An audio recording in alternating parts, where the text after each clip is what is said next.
संख्या रेखा पर 2√2.5 को निरूपित कीजिए। एक जो है स्केल या चाप की सहायता लीजिए। स्केल या चाप की सहायता से आप क्या करो, 2.5 मीटर लीजिए। यहां से स्केल या आप क्या करिए, आपके पास चाप होगा तो 2.5, यहां से यहां आप चाप या स्केल की सहायता से 2.5 काट लीजिए।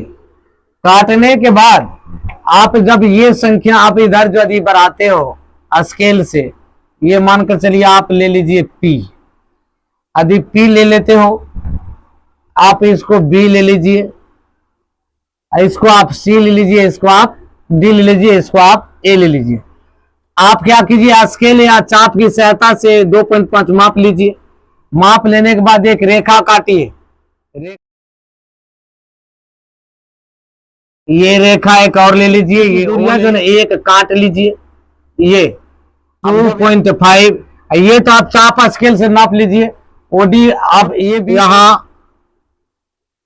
जब दोनों मापोगे ना, ये ओपी और ओडी बराबर होंगे। यहाँ ओपी और ओडी किस चीज के, स्केल या चाप से मापोगे।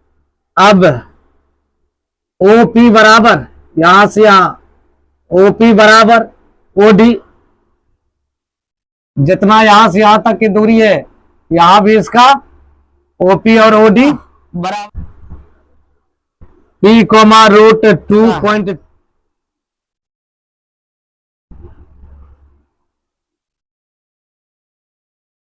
अब इसी तरह ये भी बनेगा।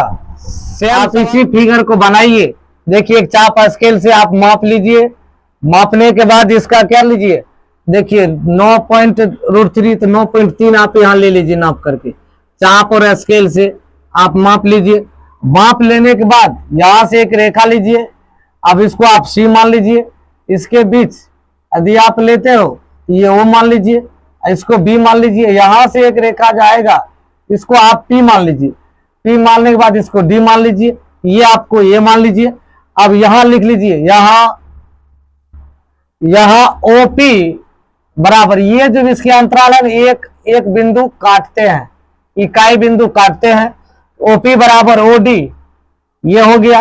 अब क्या करो, OP बराबर OD आप चाप स्केल से लोगे तो बराबर में आएगा। अतः P इंटू √9.3 को निरूपित करता, बिल्कुल इजी सवाल है, निरूपित करता है, यही होगा आंसर। एक चाप बस से खींचिए, चाप स्केल लीजिए, उसको घुमाइए, घुमा करके 9.3 लीजिए स्केल से। और नापने के बाद दोनों को रेखा को काट लीजिए। कटन बिंदु एक, ये जो है एक इकाई बिंदु है, इकाई काटना है, और उसके बाद आप सवाल को हल कर सकते हो। यदि आप यूट्यूब देख रहे हैं तो सब्सक्राइब कर लीजिए, यदि फेसबुक देख रहे हैं तो फॉलो कर लीजिए। Thank you.